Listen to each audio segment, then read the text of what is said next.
just super excited about this topic on today that I'm coming to you with, of commitment, because you might not have looked at it this way, a commitment this way. And so I'm going to discuss some different strategies, talk a little bit about commitment, because sometimes in our life, and y'all let me know, y'all talk back to me, let me know if you might have looked in your life or looked in your life and you have seen that you might have made some commitments a little too soon, or you made some commitments at a time in your life where you were able to make that particular commitment. You may have found yourself committing to something that you never agreed to.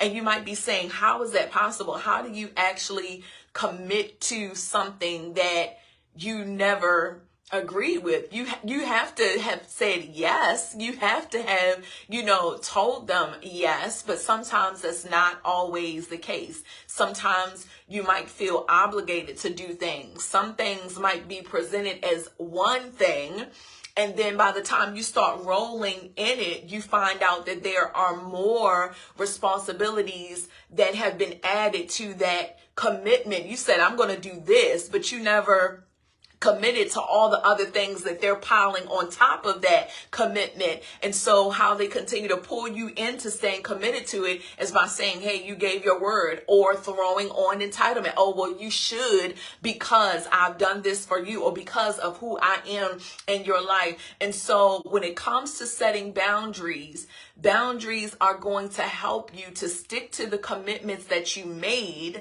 the commitments that you have the capacity to commit to, and also help you to stick to the commitments that you've made in your personal life for yourself, that's going to enable you to fulfill the will of God, that's going to enable you to advance in your career, to advance in your business, to advance within, to help you finish that book that you were supposed to be writing. That's going to help you to really get out and meet new people, because some people are committed to people that they're no longer with.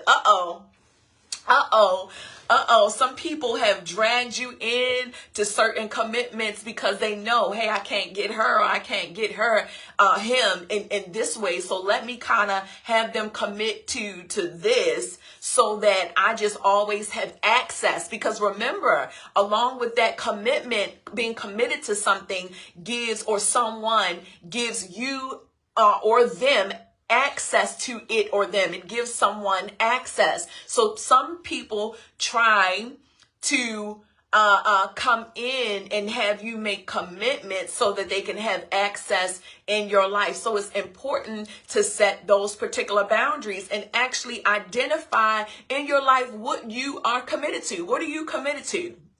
What things in your personal life are you committed to? What things in your, of course, we know we're committed to paying bills. We're committed to jobs. We're committed to certain ministries. We're committed to certain personal projects and things that we have going on. But have you prioritized those commitments? Have you gone through your life? Because as women and as men, our lives change. Our lives change. Our ideas change. How we feel about things change. God changes certain things within our lives so that we can be in alignment with what he has willed for our life during that time.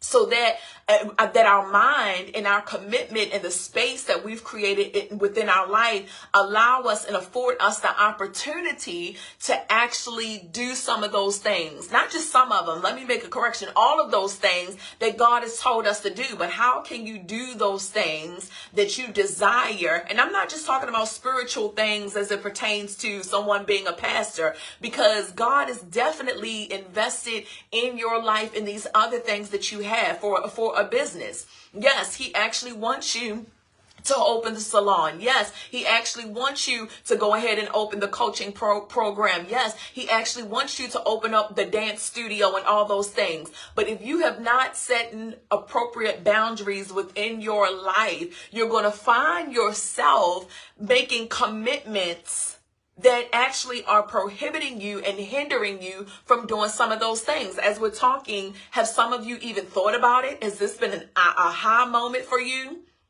Have you thought about some commitments that you have or that you've made? And listen, and sometimes we can look at bills or look at other things and we can overly commit. I see you, Jules. We can overly commit in particular areas of our life when we don't have to. When we don't have to. Well, I have to work in order to get a living, but I know that I also am called to do this. I also know that I have a desire to be an author. I know I actually have a desire to go out and do missions. I know I actually have a desire to, develop this non-for-profit or do X, Y, and Z. So we look at these different commitments that we look at these things that these needs in our life, these necessities, things that have to be taken care of. And we just sometimes will do whatever that we feel is necessary to fulfill the need without really looking at what we've committed to. Are you following me? Because whatever we commit to fulfill that need, to pay your bills, to pay your lights, to put food in your belly, and to eat and all of those things, we are quick to just look for things to take care of that, but to the neglect of your purpose, to the neglect of all the other things and other ideas that you have as a woman or as a man that you want to do and that you want to accomplish and that God is calling you to do. But you tell him, you tell yourself, I can't do this because I have to do this.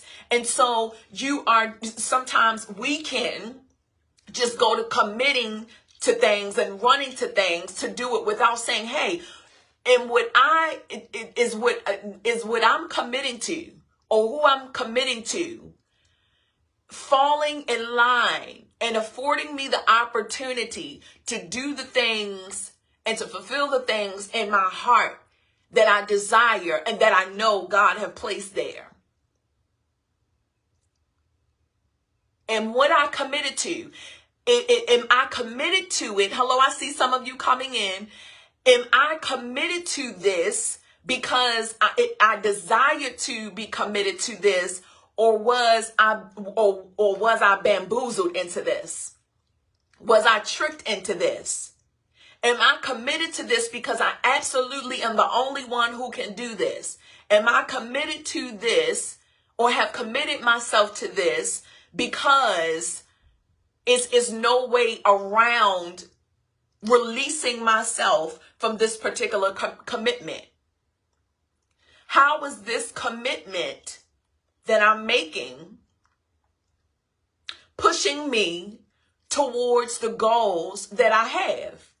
And see, sometimes it can be hard for us to kind of think this way. And this is the purpose of me coming to you with these series. And this is the purpose of you having a coach, because you have to understand that sometimes you don't know the questions that you need to ask yourself, even though you're yourself. Sometimes you don't know the questions to ask yourself, but questions allow you to identify what your needs are. They allow you to identify what your needs are. Questions allow you to identify, and target and pinpoint certain things in your life that may be hindrances and certain things in your life that's actually helping to propel you forward. And without those questions, there is no revelation. Revelation comes through questioning, which is why coaching and coaching tools are very helpful. And sometimes, in your breakthrough, this is how the Holy Spirit does. I remember times where, I was just lost and I was just moving in life. It seemed like within this circle, or not seeing areas of my life where I had to change. And those of you, because I'm a faith-based coach, I bring that into consideration, and I see how the Lord, even allows,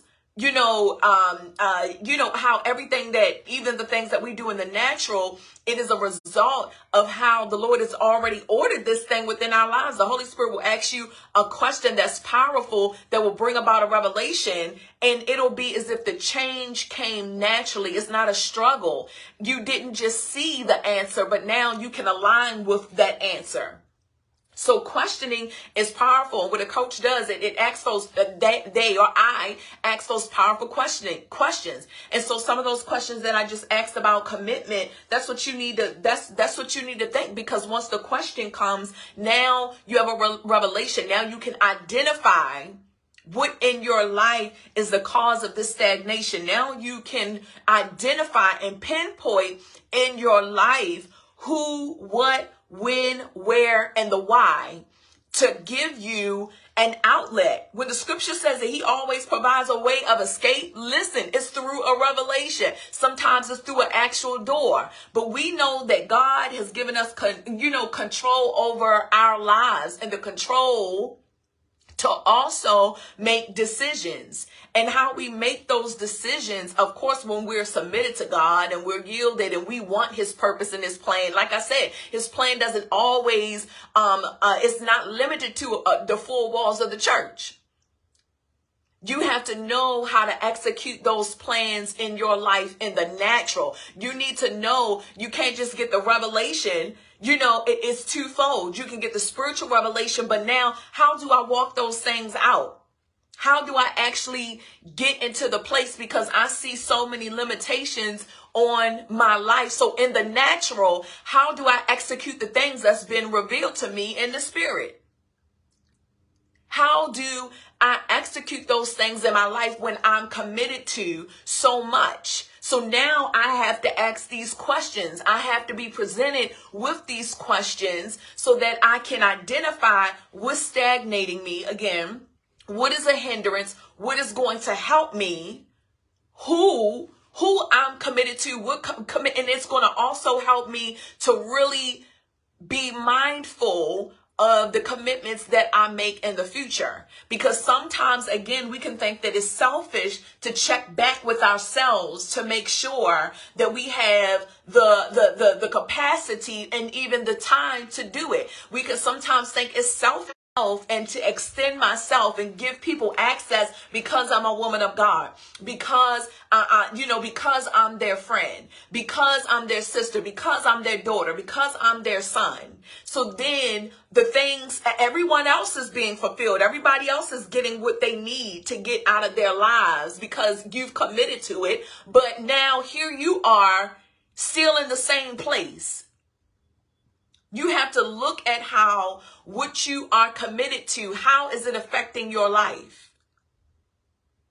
Because when you commit to something that you're absolutely supposed to do, even though it's a sacrifice, within that sacrifice, it's going to be, you are going to be fulfilled and they're going to be fulfilled. That's how you know where it's not a commitment that you are just stressed out and frustrated by. Because remember, if we even look at it in the spiritual aspect, Jesus, his sacrifice, listen, he even came to a point where he said, Lord, Father, if this cup could pass, but he understood that the sacrifice was going to benefit him as well as us. He was going to be satisfied because we were going to come back with him. We're his children. He's going to be able to commune with us in a way that he wanted to commune with us. Even though what he had to sacrifice, there was going to be pain and there was going to be a little heartache. There was going to be some rejection and all of that good stuff. But still, the sacrifice was satisfying a need within him and within us. So you have to look in the natural. In your life are the sacrifices that may be uncomfortable, that made you kind of, switch up the flow of things or whatever like that. But it's still the sacrifice, any sacrifice or adjustment in your life that you have opened up for your life is not going to be a frustration to your life, is not going to cause stagnation in your life, and is not going to hinder any plans and purposes that God has told you needs to be fulfilled. So this is how, even though sacrifice is selfless, it's still going to be beneficial to you, to your relationship, to your relationships with whomever you're sacrificing to. But when you can pinpoint that, hey, this is not serving my purpose, this is actually hindering me from doing some things, maybe I need to tweak my commitment. Maybe I need to reevaluate how much of myself I'm giving, because I'm being run down in the ground. I'm constantly being frustrated. I'm not moving in my life. And if you're not moving, they're not going to be moving. It's no way. You have to be first. You have to be first partaker within that situation. And this is not selfishness. Oh, people, and that's what people who are selfish or have selfish ways or tendencies or feelings of entitlement, feel as though, hey, that they can begin to move into manipulation.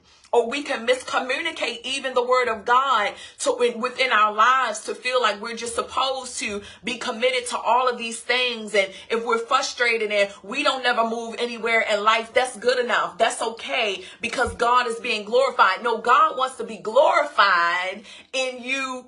And you committing to him and his process and executing and birthing all those things that he put in your life. And you can't do that without setting boundaries.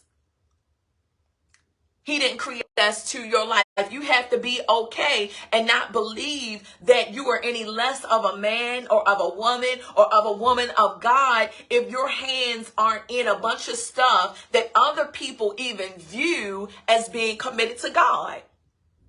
God wants you to execute some of these plans in your life. Okay, well, if I commit to this, then, okay, how is that going to affect my life? Questioning.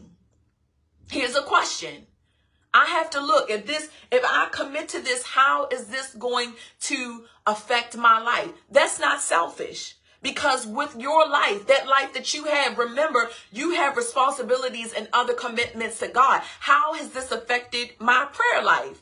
How has this affected my time with God? Am I doing something saying that it's for God, but it is preventing me from having intimacy with him?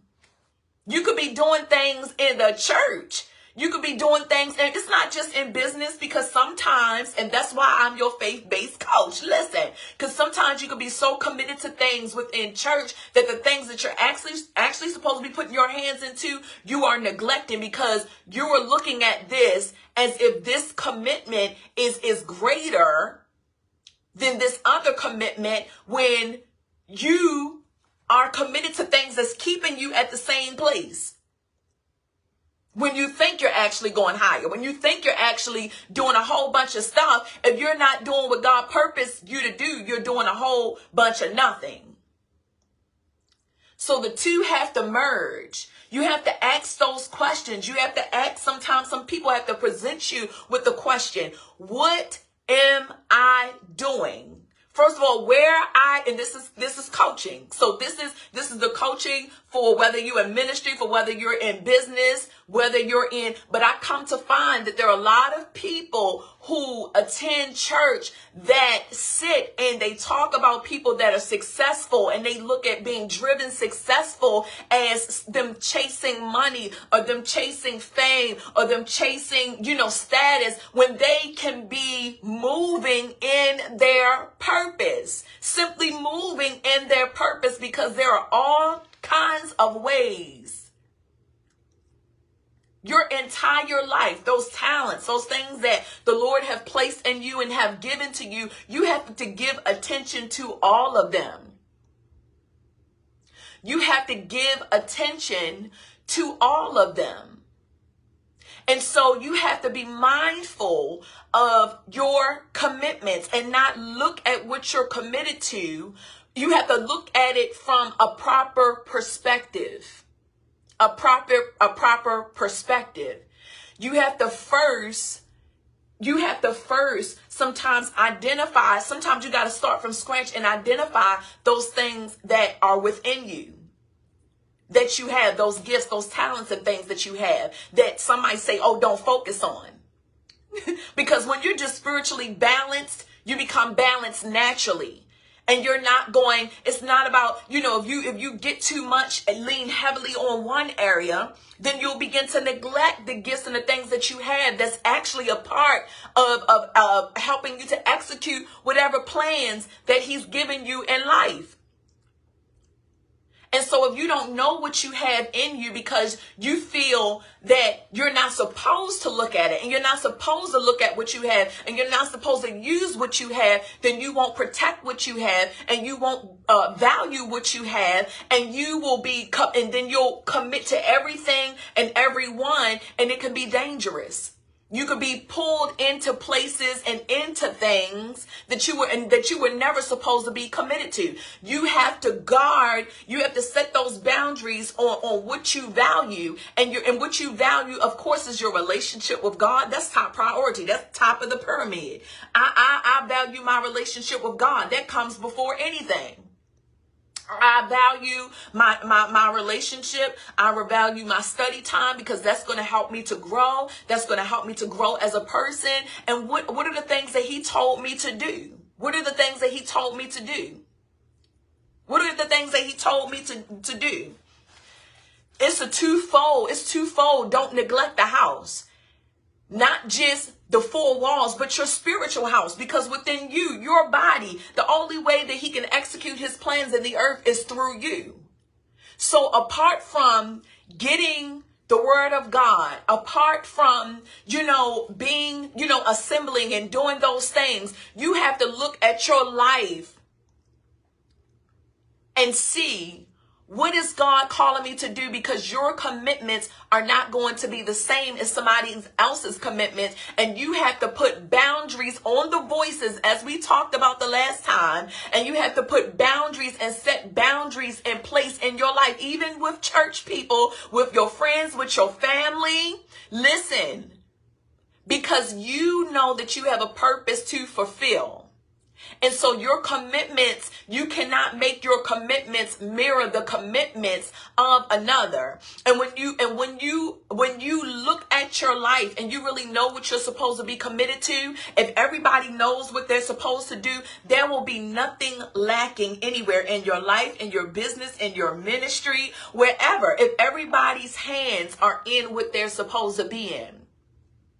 If you're committed to what you're supposed to truly be committed to, then things in your life will not be lacking. That's how you know that you're committed to something that you're not supposed to be committed to. When other areas within your life is lacking, because remember, even with sacrificing, it's still going, your needs are still going to be met. Sacrifice is selfless, but it still fulfills something within yourself. It still is fulfilling a greater purpose. So if that sacrifice is not serving a greater purpose beyond you for the other person, and ultimately going to be a blessing to you, but is leaving you frustrated and stagnated and not moving, and and you see your energy is drained and your time is being sucked out, and by the time you finish this commitment, you have nothing left. Something is wrong. That is an indication that something is wrong, whether it's, even if it's in a relationship.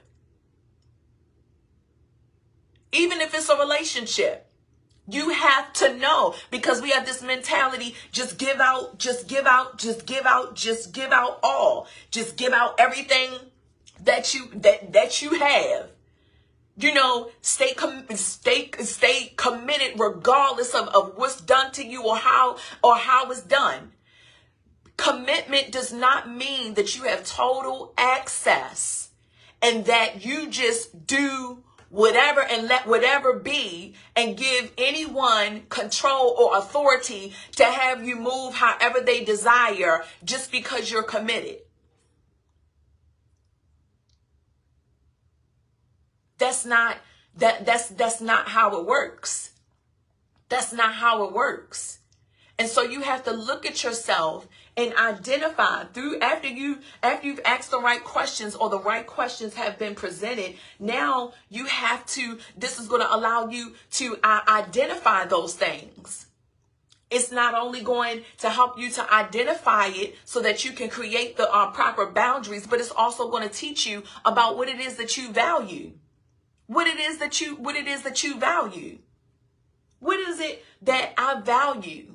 Do I value what God has placed in me? Do I value these talents? Do I value, my time? Do I value my peace? Because some, can give access, open up all this access and be committed to all these things. It's actually removing your peace. It's taking peace from you. It's draining you. It's draining you. And that's why you have to also, when you identify those things and you make those commitments, remember the scripture says there's a time and a season under heaven. It's a time to laugh. It's a time to cry. It's a time to build. It's a time to tear down. There is a time for certain levels of commitment. Because sometimes you can commit to things that you know that you are going to be committed to in the future, but you are making commitments based off of a place and a situation. Come on now. Giving too much access or giving too much of yourself in a period where you should not be, which is only going to bring frustration. And then try to spiritualize it by saying, well, I know God wants me, to do this. I know that God wants me to be the best man that I could be or the best woman that I could be. And he wants us to do these things. And yes, but at the same time, he never said don't have boundaries. You're supposed to have boundaries. And there was a time and a season to do things. It's a time and a season to do things. You have to set boundaries even for yourself. If you're someone that's a giver, if you're someone, we should all be, giving to some, to some extent. But if you know and you recognize and you've identified, hey, I'm just a giver. I'm one that just jumps right on in there. And if there is a need, if somebody needs help, if anybody needs help anywhere, my grandmother did it, my mother did it. Some people have, those families and those parents that they call Big Mama or Big Daddy or whatever, where they just had no boundaries. And their house was a house that everybody could come, lodge, and do whatever. All kinds of things was going on in the house, all in the name of kindness, all in the name of not wanting to see nobody out in the streets, all in the name of, just wanting to help people.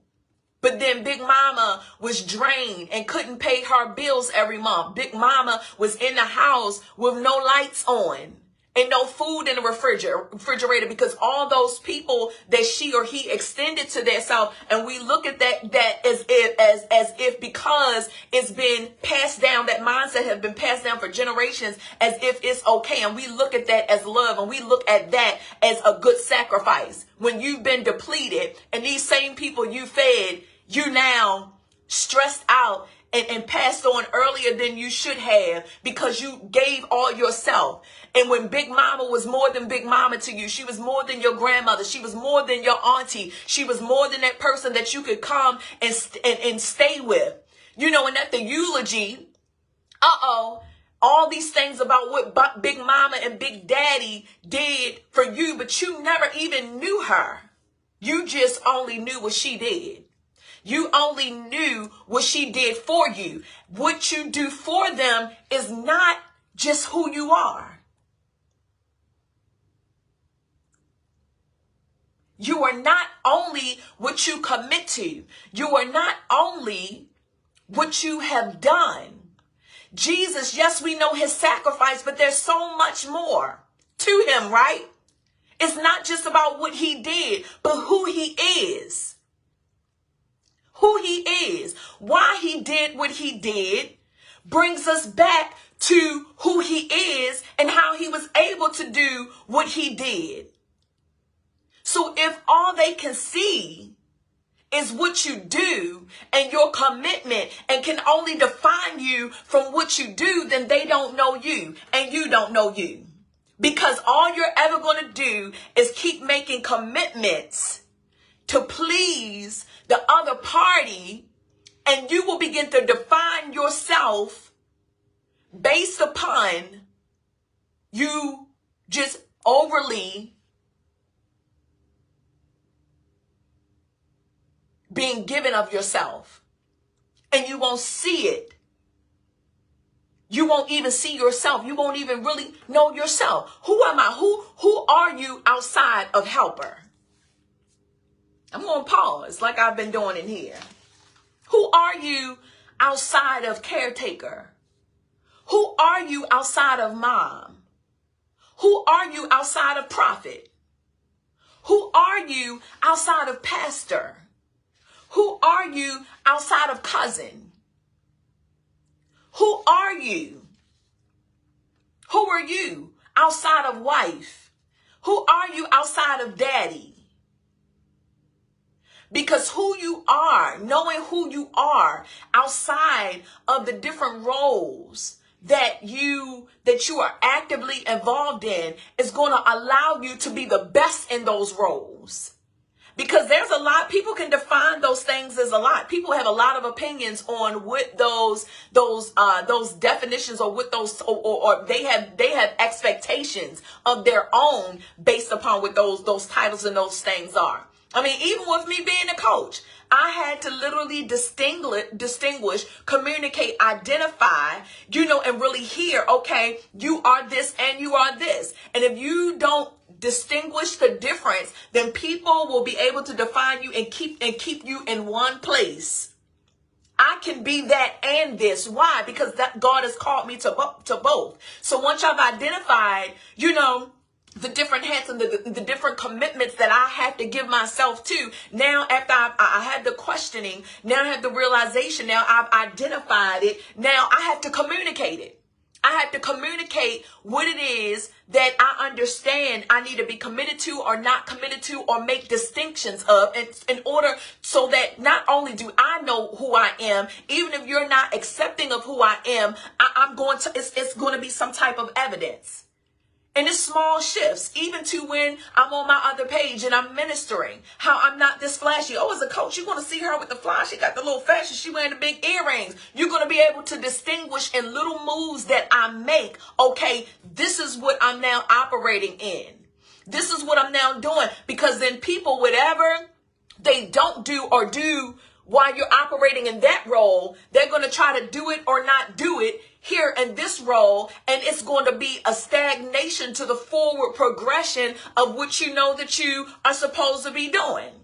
Because then you're a pastor, but then you have your hair shop or your nail shop because they feel entitled as being a part of your congregation that they got to give 50% off of the bulb. They got to give 50%, 75% off of the car. But you're a woman of God. No, you got to distinguish the two.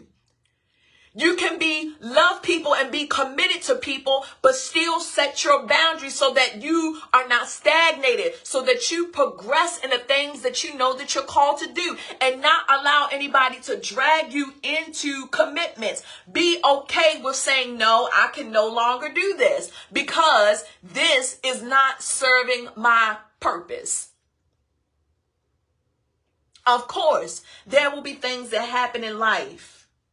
There'll be things that happen in life where you find yourself being committed to things that were just out of your control. It wasn't their fault that you had to be committed to it. It could be a person, a parent or something, or a child where they have an accident and your life is altered. But you have to understand that God even factored that in. That you're not looking at it as, oh my goodness, now all the plans and the things that I have is totally disrupted. This happened with my child. My child at 40 had to move back in and now I'm taking care of them because they have a sprained leg or something happened to a parent or a husband or et cetera, et cetera. He already factored that in. You can already thrive, but now it's time to take and readjust your commitments. It's time to pull in help. It's time to even look at them and require some things from the people that you're helping. Because listen, if this is a piece of paper or a brick or something that is lifeless, and I have to move it, I have to either have the strength, the capacity to pick this up, or I have to have the mind to ask somebody to help me to pick this up. I have to have the mind to ask some people to help me with this. Now, if this is a person, I need to look at what they can do within their capacity. I need to look at, and we need to discuss whatever resources that they have so we can work along towards getting you back to where you need to get so that everything in my life It's still flowing. It might be flowing differently, but it should not completely stop. So sometimes we can focus anger on people that are not, it's not their fault that it happened to them, and that you have to take on this responsibility maybe for a short period of time or whatever. But now it's like, no, I can still move. All of this has been factored in. I just need to I still need to establish some boundaries. We're not establishing boundaries and commitments based off of pity. We're doing it because we know that we have the capacity to do it, that, we're the ones that we feel are drawing or leading to do it. But we're also going to still establish some boundaries. Just because your foot can't move don't mean your mouth can't move. Don't mean your hand can't move. I don't need to feed you just because your foot is broken. See how we can overly just go over the top and make even small commitments. So now when you start retracting and setting boundaries and no longer being, I thought you was going to feed me. Ain't nothing wrong with your hands. Oh, I'm just saying, don't get mad when they ask you to do stuff that you already have not established boundaries or you overly did. And if you say to yourself, hey, I already committed to it, I'm already in it, now I see that it's too hard, I just got to do it, I just got to roll it out. You have to play it by ear. Sometimes it is wise, and that's where wisdom comes in. And that's why you have to go back to step one and ask the question, what is going to be the consequence if I back out now that I've seen that I've taken on too much? Okay? How is it going to affect my life and their life? Because we're still considering other people and the fact that we did commit to it. But that doesn't mean that you keep on struggling because you didn't know your capacity. Maybe you moved. And sometimes after you've identified and while you're communicating that, you have to tell them, hey, I thought, and this is why. I thought, or, I saw and I really wanted to help, but, it's a lot being as though I have X, Y, and Z, but you don't just communicate it. While you're in the communication stage, you are going to come up with some solutions. You're going to look up some solutions, some other solutions. So you're not just coming and saying, hey, I got to get goals. I can't no longer commit. I done looked at Coach Nicole. I done see how, I done win in this thing. I've been wondering where this frustration been coming from. And this ain't what's up.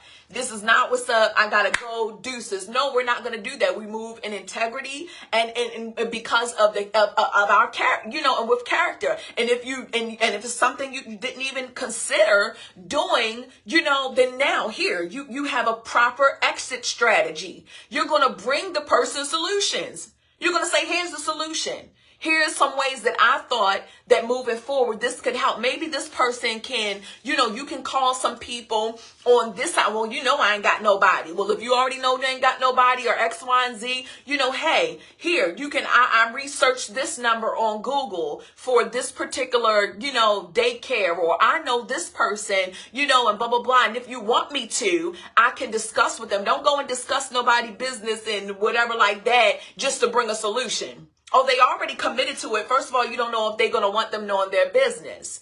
But I'm talking about things where, hey, you can ask, or I can even ask, but within your capacity. Don't say, give out all these options and give realistic options. Hey, you can call this person or that person, or I heard how that person, had asked you that they would be interested in doing X, Y, and Z, or maybe, you can have somebody come at 3, or I have, come up with a strategy. And if they are just like, no, and that it's within your capacity after you communicate it, it's nothing else. It's nothing else that you could do. If it's a short-term commitment where you can just ride it out, that's what you're going through within the questions. Hey, I can ride this out to the end. It's only for a week, but going forward, I'm no longer going to commit. But if you've made some type of commitment that is like outstanding or has no end and is just overbearing, then you're going to have to go through those strategies again.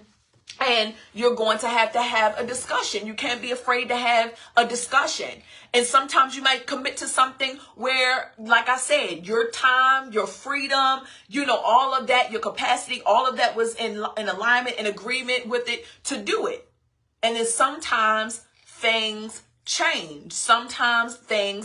I remember just one time where I was, I had just transitioned to, staying home, and I was with the kids, but I was still getting my income. And so after a few years, I no longer, got the unemployment and things like that. So I was just, a new stay-at-home mom, but also without steady income. And I'm trying to figure out, different ways. I was still doing the hair and stuff like that, but I kind of started with children. I no longer felt comfortable just giving anyone access that I met off the street that said, hey, your hair is cute, can I get it done? Access into my home. The more I grew spiritually, I began to understand and see some things that, okay, I can't be a kitchen beautician, because spiritually my spirit is sensitive, and it's a lot of, it's a lot of different things. Now, if I was actually led, and I'm just like, okay, somebody call me, somebody wants you to do their hair, and it will really fall in my spirit, like, yeah, do their hair, because I know there's something else is going to come about it. But, just randomly how I was bringing people in, I just wasn't feeling that. So I was like, okay, how am I going to get extra, money and things like that? So I was just prayerful and, just kind of, people doing the people that I knew were comfortable with hair. So that was kind of like a steady rotation. And then we moved. So being as though I moved further out, the people whose hair I was doing, they were in another county, so I couldn't really do that. And so this opportunity presented itself from someone, and they were like, hey, I want, to pay you. It wasn't a whole lot, but I want to pay you something to, kind of manage my social sites. And so I was like, cool. This person I had, met off of social media, and, they met from me on YouTube and this, that, and the other. And I had, did a couple of little things with them and whatnot. And so I was like, okay, that's cool. This is a great opportunity. It's not a lot, but it'll at least have some little change in my pocket, to take the kids to Chuck E. Cheese, or, give me a little outfit or whatever. But I wasn't thinking about the bigger picture. And see, when you don't know, and then when you don't know what you have, when you're just looking at satisfaction for a moment, or just to get a little change, you're not looking at your whole purpose. Like, I wasn't asking myself the right questions. I knew that I wasn't just called to be home and to stay home. And some of you want to stay home, and mom, you can still apply this to your life as a wife, as, a single woman for now, or whatever like that. And so where you're just looking in your life and you're like, okay, I know I need extra, or I want to do some things, but that need is before you. So then you just commit to things like, okay, like I said earlier, just to fulfill a particular need. And so that's what it was. I wasn't looking at my full purpose. I wasn't considering what I was already doing, because I was still doing ministry stuff. I was still doing, the YouTubes and, ministering to people or whatever like that, and talking to people and coaching to people and getting people on the phone. But I wasn't established as a coach, as a business, or anything like that. I was just given all this access, while I was not even knowing how I was going to get paid, because I truly just loved, to do certain things. I would even be doing people's hair and going and doing people wedding and their whole bridal parties and stuff like that for free, not realizing what I had, and that I really had everything that I needed to make the money that I needed. I had it in me, but I was committing to stuff, not setting boundaries, and even, benefiting from the things that he put in me that I could profit from. The things I knew to distinguish between the things that I'm not comfortable with or supposed to profit from versus the things that I am. But I was just giving everybody free access to everything within my life. And so because I was getting these pennies or this change, I'm just like, okay, I'm not looking at my full purpose or anything. Let me commit to this and say, okay, it was no start date, no end date. Hey, I'm just going to give you this. But as I began to work and do the certain things, I was asked to actually start, actually post too on certain pages. And so I didn't realize, not only had I committed to something without considering what it was that I was doing in my life and all of that, this person was, I didn't realize that it's their name. They told me to handle all the other ones, all of the other ones. I was kind of acting as a, what is it? Like I forgot the name of it. It's right there at the tip of my tongue. But I was handling like all 4 and 5 of this person's, pages. And not only was I handling that, but I was the one not just handling the pages, but putting the content on the pages. So it was my revelation and my words and what was coming to my mind that God was giving me that I was putting on this person's sites. So I didn't realize at that time, I was being robbed.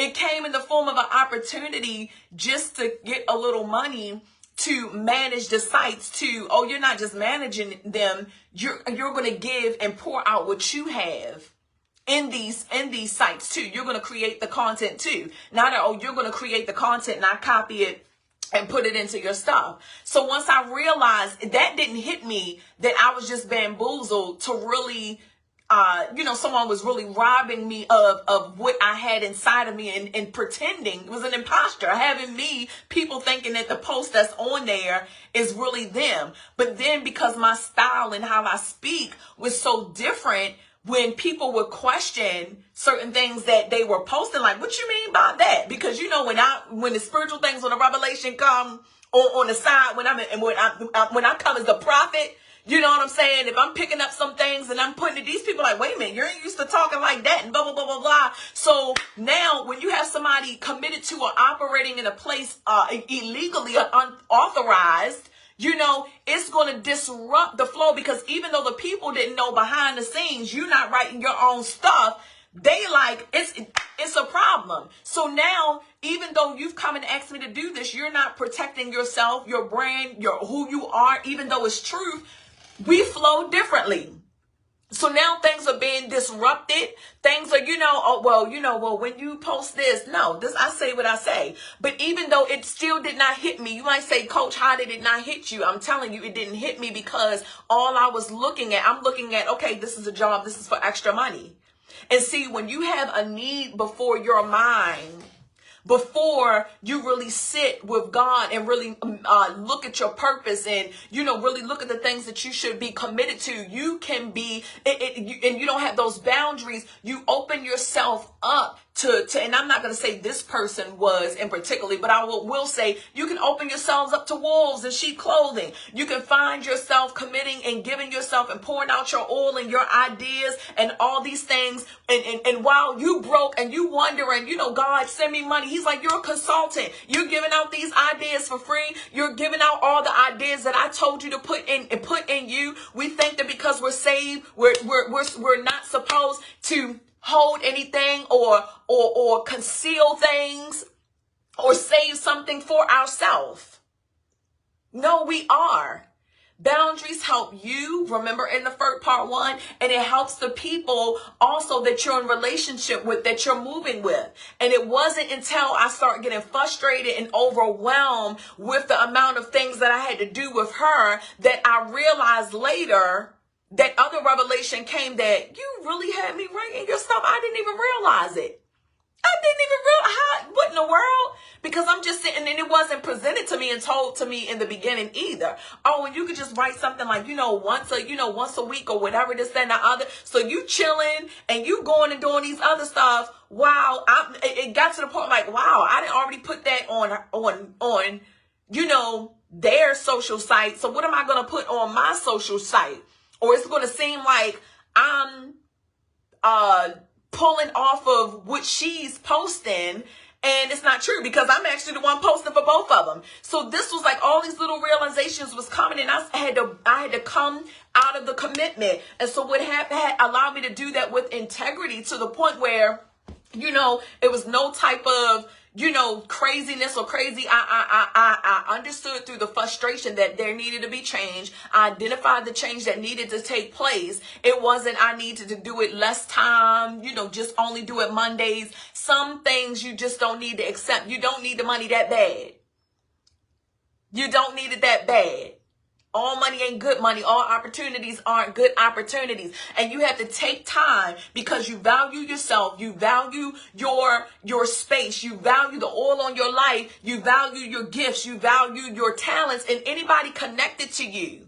Anybody connected to you. Mother, father, sister, brother, whatever the spiritual title or natural title that they hold, they should still respect your boundaries. They should still respect your creativity. They should still value what's in you and respect. Because see, you cannot place boundaries on yourself from a place of inferiority, from feeling inferior. Because some people will say, oh, that's the pastor, so I have to. That's the prophet, so I have to. That's my friend, so I have to. That's my, or you feeling like somebody is better than you. You feel like because they dress better or they look better or they have more money or they have a greater spiritual status or influence that, oh, you're just nobody. So you shouldn't just really create any boundaries with them. You should be happy you're in their presence because they have this, because they have that, because they do this, because they do that. And then you begin to set boundaries on yourself. I remember even going to a conference. It was a beautiful conference. And this woman, she came, I could tell she wanted to come to me throughout the whole time. And I just made it in my mind. I was like, okay, let me take a mental picture of her because when it's over, I'm gonna go to her. I'm going to go to her because it's like, it's just really, just really pressing on me that she wants to say hello or something like that. So when we had a little moment, I started walking towards her and it was like, that was her goal. And she ran over and she hugged me and she told me how the part in my session where it blessed her, and where we did the breakout groups and all, how it blessed her. And she was like, I was kind of hesitant of coming to you. And I said, why? She said, because I've been in places, not that place, but I've been in places where they said, you can't just walk up to the prophet. You can't just walk up to the evangelist. You can't just walk up to them. So these boundaries were created where they was like, they can't touch them. You just got to get what you need to get. And then they get in the mentality of, oh, I just pour out to you. I want you to pay me and I want you to sow into me and I want you to buy my books and I want you to do this, that, and the other. But then there's this boundary where I can't even say hi to you. In public, if I see you, I can't even tell you that you blessed me. And that's not saying that you have to give access to everybody in your life because you taught them or because they bought your book or this, that, and the other. So you have to find balance in your life. You have to know what your capacity is. Because some people, you might just not have a personality where you're just like, and people see you and they've been blessed by you. I'm the same way as I am on the camera, as I am in person. But some people, they are just a little bit reserved. They're just a little bit reserved. But you still have to be mindful. You still have to be mindful when you know that you have been called, before the people, or you're doing something, your public face. You have to think, you have to even pray on that. Okay, what is my capacity? I know this is going to be the response of people. How am I going to respond? Okay. And so, even back to, commitments and having people draw you into things, I had to have a discussion. I had to go and sit with the person and say, hey, I can no longer commit to this because, and here, is why. I did not get another person to come on. That you have to know when bringing another strategy in for that person is okay. I'm not going to give you a strategy to have anybody else write your stuff. I understand you have ghostwriters. You have other people that, but you get paid for that. So in a way, it's like you're getting paid for me to ghostwrite, but we never discussed that was a part of it because that is another service. And so you have to know your value. You have to know your worth and not bring down, what it is that you have or that that you value and is going to be valuable to others because you don't believe that they'll receive it, or you don't believe that they will take it, or you don't believe that they are going to want to pay for it. But when it's offered for free, they're going to jump to it. So you teach people to value you. You set those boundaries by saying, hey, even if I've done this for you before or in the past, recognize this is that price. This is what it is. Be mindful of what you're going to commit to. commit to, because there are some times where people will try to draw you into things. They know what you have. They do value you. They can see how you will be good for them. But sometimes when we're seeing what we want other people to do for us, or what even we believe God showed us, we see how other people, if they commit to us and what we're doing, how this will advance. But you have to be mindful of what other people, and when you go to other people, you have to consider what other things they have going on. Because there will be some people that will try to get you to make lifetime commitments or commitments that are continuous in the future. And like we said in part 1, you don't know many other plans in the man's heart. But then the idea is to get you to be committed, continuously committed, so that now you have to work out your life based around their commitments. Or already committed to this next year, already committed to this time of year, 3 times a year. No, sometimes you have to say, unless you clearly know that this is your business, this is your speaking business, this is your, like if you're a hairdresser, you can commit to an appointment because you're a hairdresser. You know good and well that you're going to need a client. You want to be booked as it pertains to that. But I'm talking about when you have a purpose and a plan for your life that involves your schedule not being open to that way where you can just, this is something that you say, I'm going to constantly in rotation be committed to this. I can't, because there might be something that I desire at that time. There might be something that, the Lord may absolutely want me to birth out or to set up during that time. And I can't do that because I've already made all these commitments to other people. It could be as small as committing to take somebody to work. It could be as small as committing. You have to look at your capacity. You have to look at what you can do. You have to consider the things that you have on your plate and what you may need to put on your plate. And you can't always, just know everything that's going to happen in the future. You can't. But that does not mean that we aren't supposed to plan. That doesn't mean that we aren't supposed to put plans in place. Okay? It doesn't mean that. And so once you've gotten that question is brought about, that revelation, that powerful question has been asked, after you've identified it, after you've communicated it to them or even yourself, now you have to commit. So there's a question. The question allows you to identify. After you have identified, you have to communicate it to that person in that situation, or to yourself. Communicate it to yourself, Nicole, Jules, Lorraine, whoever else is still on the line.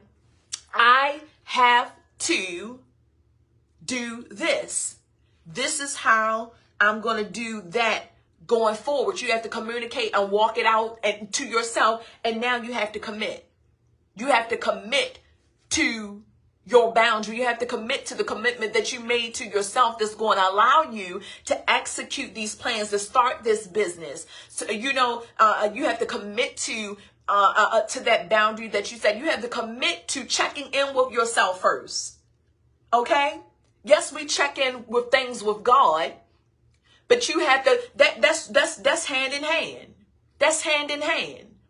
It's hand in hand. When we say, you can feel like, I'm not no type of businesswoman, or like I said, we're not doing things based upon inferiority. Like, I have to be somebody big. I have to be this big, this coach, or I have to be, a wife, or I have to be somebody of great importance to say, let me check my schedule. We think that, you ain't doing nothing in your life, and it's quarantine, and people doing this, that, and the other. So people feel entitled. They feel like they know your whole move. No, I've checked in with God, and I understand that, okay, this is not something that's going to prohibit me or cause me to backslide or cause me to do something crazy. All right. Okay. I need to check in with what I have going on. And how can you check in with your life if you have not evaluated your life, if you're just moving through? Sometimes you can make commitments to stuff because you haven't written it down, because you feel like, hey, I don't have to do these things. And this is what having a coach helps you to do. It helps you kind of organize your life and prioritize it's stuff that you already know and have in place, or ask those questions. Hey, have you prioritized things in your life? You know, you waiting to have kids to write a schedule? Are you waiting to be somebody that you think is important to be, or to be booked and have all these things going on in your life to write a schedule for your life? No. Sometimes you haven't gotten the question or the revelation or a new understanding of your purpose because you've made all these commitments. Because you don't see where your time is going on. Oh my goodness, it's 9 o'clock. I'm in the house already. And you've just gotten into that momentum to the point where you just flowing and you're just accepting of being in that same place and not birthing those things. And you're waiting for a moment. You're waiting for things in your life to shift, or for God to just, swoosh and move out of your life so that you can have the time to go ahead and execute these things. When he's saying, I have given you dominion. I've given you authority. I've given you two of the most precious things. I always say this in my coaching, and that's life and time. He has given you life and time. Two of the most precious, beautiful gifts, so that within that life, from conception to when you are birthed until you transition out of this life, he's given you all this time to fulfill every single purpose that you have, that he's placed in you. So he's factored everything that you think is a delay in. He has factored everything that you thought was a setback in. And you're just waiting for some time to open up in your life when I am your voice. Say, look, your coach. Like I said, when you on my live, I'm your coach. Coach, you were telling me to take control of the life and the time that God has given me. And I'm taking control of it with the perception of going back to him, of course, of getting, of looking at and reviewing my spiritual gifts and all those things that I have, and discovering what my purpose is in life in totality and within this season. I'm no longer waiting for space. I'm going to create space within the time and the life that he's given me. And I'm going to take it.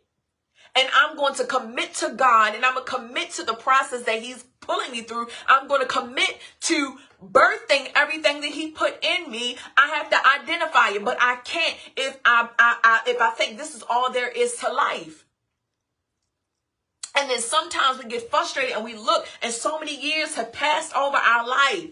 And you think it's a young thing to say, oh, they're young and they're strong and they're beautiful. And see, they have so many opportunities ahead of them. So do you. This is your life. This is your time. We wait for a season to be prophesied. We wait for it to be said. But no, every day is a new day to take control over your life. Every day is a new day to take control over that time. See, when we talk about it as it pertains to the spiritual things, we look at it and we can misconstrue it as we just don't know what's going on. Whatever God say, we got to be doing it, and we don't put our hands and we don't try to control and we don't try to do anything. No, he gives us strategy. If he's a God of order, don't you know he wants to communicate to you how to set order in your life? That's what his word is for. And so we have life. We have time. It's no need to wake up depressed. There's no need to allow, feelings of inadequacy and, oh my goodness, nothing is going on. God, I'm asking you. And he's like, look inside you. I put it inside of you. Because you've been told you're not supposed to look inside of you. You've been told don't focus on self or concentrate on self. But you have to look at you to see what he put in you, to see the value in you, to know the beautiful thing that he's created. The wonderful things that he wants to release in you and through you into the world. That's going to be beneficial to his kingdom. That's going to be beneficial to others. That's going to draw them in ways that you had no idea, so that you can be fulfilled, so that you can walk in the abundant life that has been given to you by God. So that you can be the first to do some things that have not been seen, that has not been done. Some things that you didn't even know that you could do. Discover some things that you didn't even know that was inside of you. So you have to assess your life. You can't look at yourself as I ain't nobody, special, or what's so special about my life. You can say, I don't do anything. I don't know where to start. When you start being intentional about your life and the right questions are being asked, then the right revelation is going to come. Then you're going to be able to communicate what it is that you have been needing in your life all this time. What have I did with all this time that I've had? What am I committing to? What have I committed to? What shifts in my life do I have to make? And before you even get to the making shifts and things like that, I can make and create all this space, but then what do I have it for? Some of you have the time. Now you're retired. Now your children are moved out. Instead of you looking at it like, oh my goodness, my children, you still looking at you. They moving on, they living their life. They doing what they're about to do. They doing them. It's your time. Even if they still in there. I'm not stopping nothing. I just have to adjust some things in my life so that as a mom and as a wife, I'm still fulfilled. There's still dreams. There's still aspirations and things that I need and that God needs from me. And it doesn't stop because I'm a mom. It doesn't stop because I'm in ministry. It doesn't stop because God is invested in Nicole's life in totality. God is invested in Lorraine's life. God is invested in Jules' life, in Sterling Rhonda's life, and all your lives. He's concerned about everything.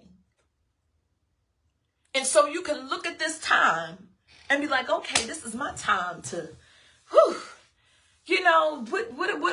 does God want you to do with that time? What's in you that you're supposed to birth? Don't get this time and then commit. Oh yeah, you going through your retirement now. Because people, if you don't define and know what you're supposed to be doing in that season, people will figure out what to do with your time for you. Oh, you retired now. Yeah, you can watch the kids. You retired now. Now I can hold your car. You ain't got to go to work. What you need your car for? What you need your time for? If I want my time to just have my time and then look at the paint dry on the wall, that's good. That's me. But we know that there is so much more to you than sitting and letting some paint dry. And yes, you actually need those times where I just relax. This is my moment. This is my boundaries. This is my time where I sit. This is my time where I sit in my room, meditate. I have time to read whatever my book is or whatever I do that helps me to relax. This is my time. Set boundaries on my time. I'm not going to make any commitments that interfere with whatever time that I need to either do things that are going to help me to move forward in my purpose, give me time to create, give me time to study. And people say, you got to be selfish, or they say, I just got to be selfish in this moment, because we don't understand that boundaries are not selfish. We don't understand that committing to the goals and the plans, you're committing to God when you stick to your plans. You're committing to God when you stick to the plans and the purposes that he placed into you. When you perfect those things in your life, and when you operate in your talents, when you go out and you do what's necessary to establish the business, you're being committed to God and his plans for your life, which is beneficial to you. But you can't make commitments. You can't have peace. You can't even be there for the people that you need to be there for and present for, if you have not made proper commitments. If you are committed to things you shouldn't be in that season or in this season. And so you have to stay committed to the commitments that you made that are healthy, that align with your purpose, that is going to be beneficial in the whole situation. You're not going to overcommit. You're not going to put commitments on yourself to do something unnecessarily or in the wrong season. You have to know the season that you're supposed to make certain commitments. And me just saying this is good, and you're like, you're getting it, but there's an actual strategy.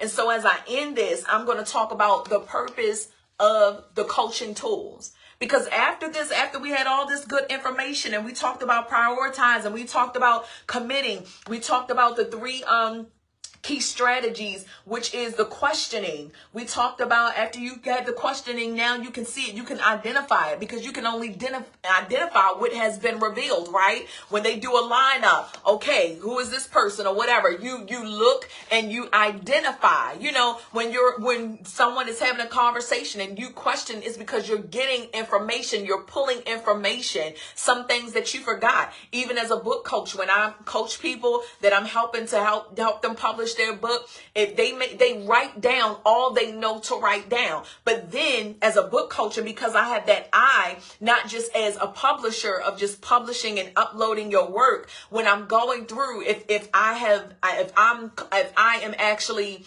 providing that service of really looking through the information, I can pull out, even though I'm not you and yourself, I can look at it and I can pull out, I can say, hey, you need to add more information here.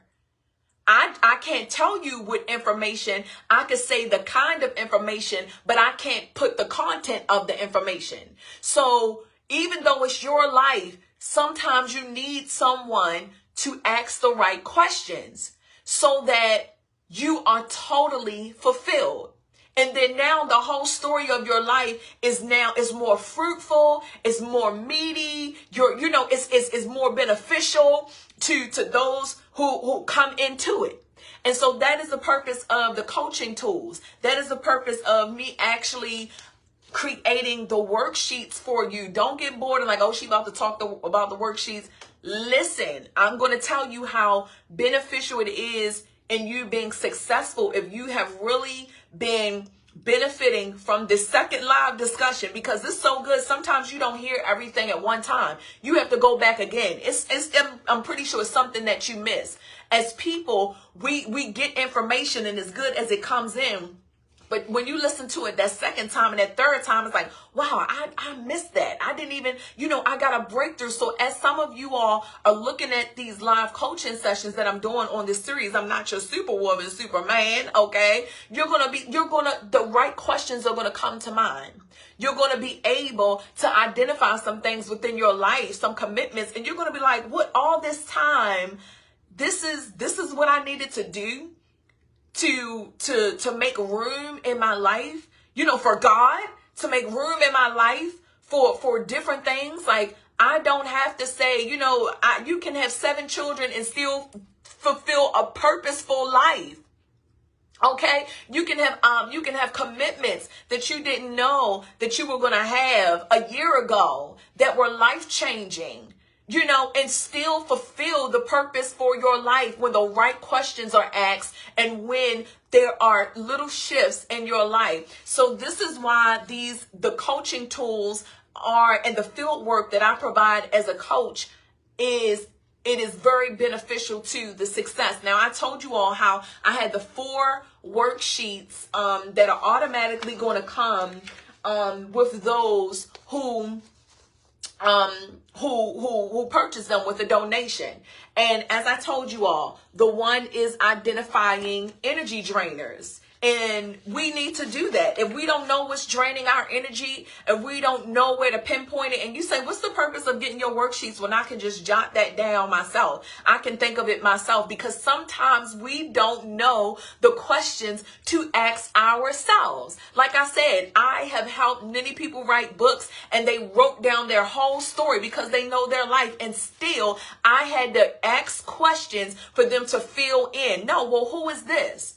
Where is this? But ultimately the answers don't come from the coach. The answers come from you. You possess answers that you don't know because the correct questions weren't asked. And so this is going to be different from you writing down things yourself. Of course, you're going to come with some questions that you feel like you need to ask yourself, but there are a lot of questions that you may not have asked yourself that's going to help you to pinpoint what energy drainers that are in your life. So here on some of this is actually the worksheets printed out, but when they're in your computer, they're going to come as an attachment. So you can do it from your phone, or you can actually print them out at your home or a library, or scan it, or you can actually just look at it from your phone, and you can take out a piece of paper or a journal or something that you have that you might want to, really just have particularly for this season,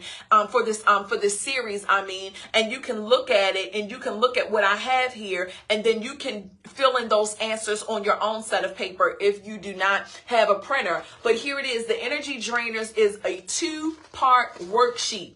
So I kind of printed mine out front and back to save paper, okay, save the environment, all that kind of stuff. But if you did single sheets, it would be actually 3 pages. And what I have on here are the questions that you need when it comes to any energy drainers. There are 4 listed.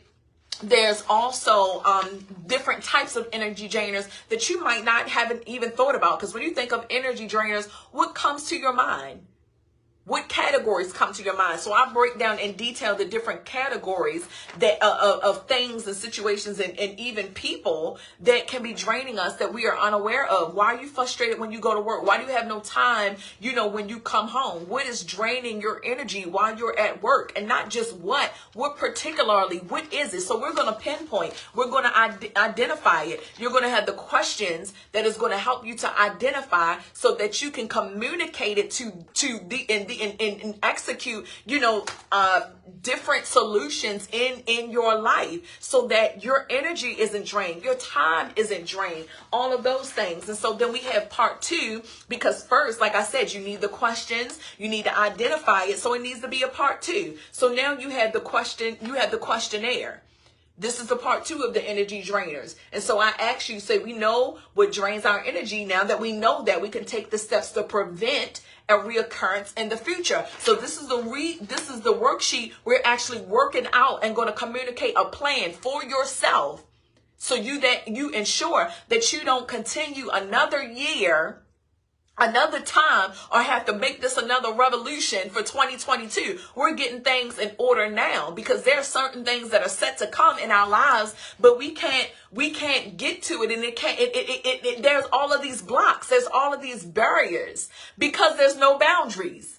There aren't the boundaries that you have put there, but there are boundaries due to access that you've given to other people, that you've allowed to drain your energy, that you've allowed to totally, take over, even in relationships. Listen, this is going to be for whatever is draining you. If it's a relationship, if it's a romantic relationship, if it's a particular situation or atmosphere that drains you, you're going to identify it. You're going to have the tools. You're going to be asked the right questions that's going to lead you to the right solution. So that's going to be a part 2. And it's not quick. It's quick. So don't think now it's going to take some time. Sometimes you have to sit with this. You aren't going to do all 4 of these worksheets at the same time. It's one day where you might go ahead and say, hey, I'm going to do this. I'm going to sit and take some time to go ahead and identify this, because I feel weak. I wake up drained, and I don't understand. You done took your vitamin D. You're thinking that you're not getting enough sun. You're thinking it. Sometimes you can be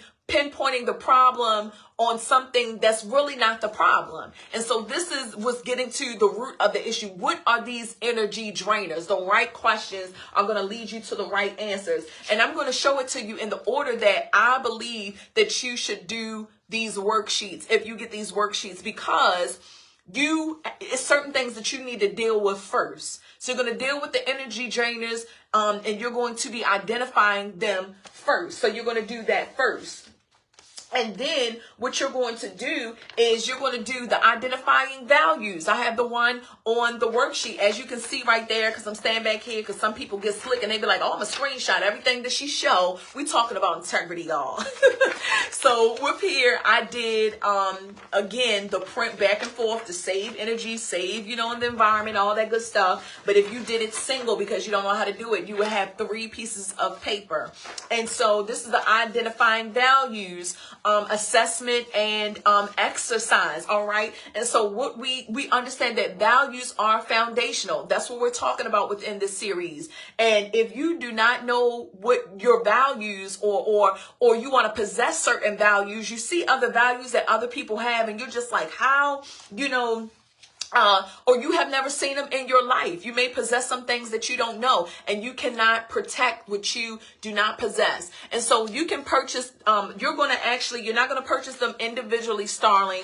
I'm going to send you all 4 of these worksheets for a donation of any amount of $5 and up. Any amount of $5 and up. But if you send any donation of $20 and up, you will also get the additional worksheet, a 5th worksheet, which I'm going to talk to you all about after I go through all of this. So you can send it to me in Cash App. Jules, if you're still on here, if you don't mind, look, I'm asking you, I hope I'm not crossing a boundary. If you're still on here, if you could, could you type in my Cash App, or if somebody knows it, or if not, I'll put it in the description box. And if you don't have Cash App, my email is actually in the description of this video. You can email me and I can let you know where it, give you another cash handle. My PayPal is not the same PayPal that I've used before. It's a different one. So if you can email me, but if you send any donation, because I want to, I want to offer these along with it. So that way you're pouring into me as a coach, because you're getting a lot of good information out of these things. Or if you don't want to get it and you just want to send a donation just because you've been enjoying the series, please do that as well. So, like I said, the next one is going to be thank you so much, Jules. I truly appreciate you. So these, identifying values, we're going to talk about the foundational values. We're going to have a list of, I said up to 100, but it might be over 100, a little over 100 phrases and words that describe values. And it is important to see, thank you, I'm glad that I didn't cross any. Thank you so much. And so I have probably a little over 100 different, and don't get overwhelmed with that, because the purpose of having so many of these listed, you're not going to go through all of them. What you're actually going to do with this exercise is actually just circle up to 12 or 15. That's nothing. But what this is going to do is it's going to help you to identify the values that you know that you possess, those strong values that you possess. And you might see some values in here that you don't possess that's going to really help you. Like this will really be beneficial. I don't see those type of values, or I'm not valuing this. So what do I need in order to commit to these values? Or you might see that you have values, but they aren't aligning really with your life. You might be looking like, okay, I value my time with God. Yeah, time with God is valuable. My commitment to let's just pull one off of here. It could say one of them I have is productivity. One is purity. One is relaxation. One is personal power. One is fulfillment. One is gentleness. Tongue control. So look. Look, we're getting in a lot of these things. You can say, hey, I have that, and this is, something that describes me. This is something that I value. And so you might see some that you like, woo, like, oh, do I? Or I did then, but I want to progress to there. So how do I get there? So this is going to allow you to stay committed to the values that you believe that you have, or cause you to work towards certain values or characteristics and certain things that you might see that you've kind of relaxed on. And then I have you where you're also going to do another exercise where you're actually going to look at the natural and the spirit. You know, you're going to do an exercise. You're not only going to circle them, but then you're going to go further along with identifying certain scriptures that align with that, that incorporate you, that you can incorporate into your life, that's really going to make those values stick. That's really going to give you a revelation of, okay, this is a value. Here's the scripture that mirrors this value. And now I'm really walking in it. And so you're going to be able to list other values that you saw that might not be there, that you feel as though, or that you've seen in others. You may have, or that you know that you just have not been displaying in your life, that you feel that you have, because a boundary has been crossed, you know. So it's not just vague, where if you were doing it on your own, I value my time. Hey, I can create a list myself. Let me tell you, these are lists of words that are going to provoke and promote questions. So they aren't just, you know, just everyday words. They're intentional. They're intentional and specific words that actually are empowering to you, and that's going to help you to move forward in those things that you know that you're called to do, to better yourself, person, as a child of God, as a woman, as a man, etc. So you're going to first, again, do the energy, identifying the energy drainers, and then you won't have to figure it out because it'll have part 1 and part 2 on that. Then you're going to do identifying values, and then we're going to get to what everybody loves about it. You're going to get to the boundaries exercise. You're like, oh my goodness, school is over. I have enough school. Listen, this is about investing in your life. You're investing in your life. You're investing in what you value, and that is yourself. You want to be able to create boundaries in your life, or properly execute those boundaries. And so this is what the boundaries exercise is going to provide. And here I have it, the front and back. But if you don't do it front to back, and you don't know how to do it front to back, if you are going to print it out, like I said before, you don't have to print these out. You can look at it in the attachment and then write the answers on a different sheet of paper. But if you print it out separately, it will be 3 pages. It may look like it's a lot, but it's actually not a lot. But you will take some time with this, like I said. So the boundaries exercise, here we go. I give you strategy. Here we go. Here we are. And I talk about the 4 steps to setting boundaries, which is define, communicate, stay simple, and set consequences. I'm not just going to tell you that. I'm discussing various topics on here, but the worksheets, the purpose of the worksheets is to give you, it's as if it's my voice in a session with you, telling you what to write, giving you a little further direction. So this is a group live series where you're just getting you're getting experience from my experiences you're hearing. You're getting general information that all of you collectively can definitely benefit from, and it's going to help you. But the worksheets make it personal. Now it's not just a collection of everything that I've just heard. This is a reinforcement of what Coach Nicole has said, but now it's personal. Now this is intentionally for me. So she said to define, communicate, stay simple, and set consequences. But how do I do that? You're going to be able to look at these different situations in your life, because look, you've already identified what is draining. You've already listed your values. And the reason why I told you to go in this order is because you can't protect what you don't value. So once you know where the agitations and the frustration is coming from, now, you know, because it's a difference between knowing what's irritating you and knowing your boundaries, okay? So you got to know what's going on and identify it. Then you got to realize that you got to do something about this because of what you value. You can't protect yourself from what you can't identify, and you're gonna just see it but do nothing about setting a boundary if you don't know what you value. So now you're seeing the order. So after you got your values and all of that in place, and you know what you value and that you want your life to replicate what you value, now you can move into setting boundaries. You can't set boundaries if you don't know what you need to set boundaries on, and if you don't know what you are valuing. So this is going to actually help you to define what those boundaries. And I'm giving you also some barriers to set boundaries.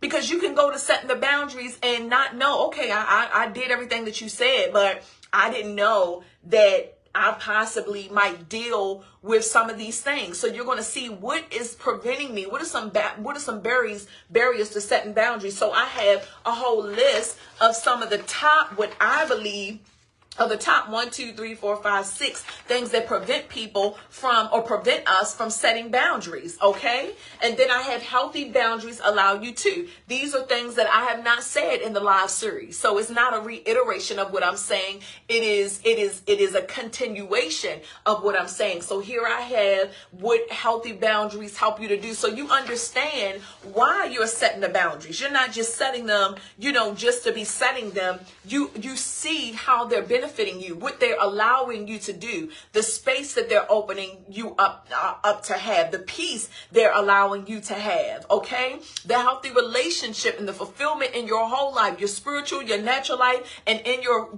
regular relationships, how it's going to help you. And I talk about how to identify unhealthy boundaries, because sometimes we don't know. Like I said, when I went into taking that commitment and being committed to doing that little so-called, social media organizer or whatever, I wind up turning into something totally different.